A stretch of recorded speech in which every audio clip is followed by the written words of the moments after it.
Ilang bahay ang nawasak at inanod sa ilog sa bayan ng Bacara sa Ilocos Norte na unang manalasa ang bagyong Igme. Nakatutok doon live si Claire Delfin. Claire?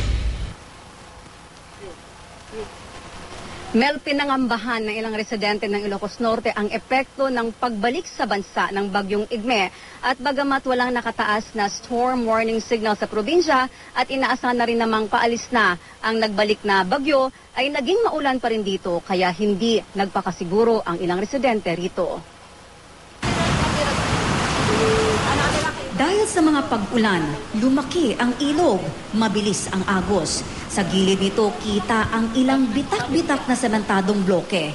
Bahagi, kundi man ng dingding, ay sahig ng dating mga nakatayong bahay dito.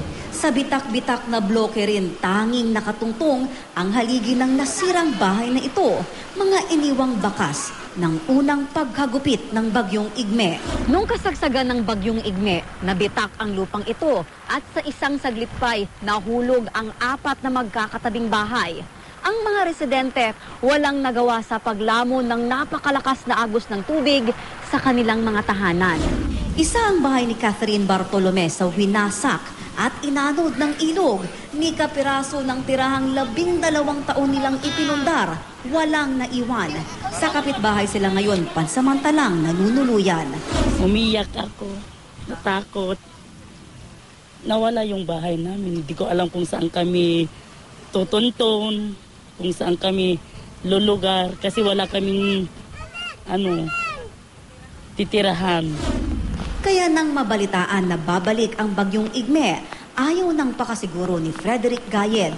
Ang bahay niya, animoy under construction pa lang. Wala kasing mga bubong, bintana at pintuan. Tinanggal na kasi niya.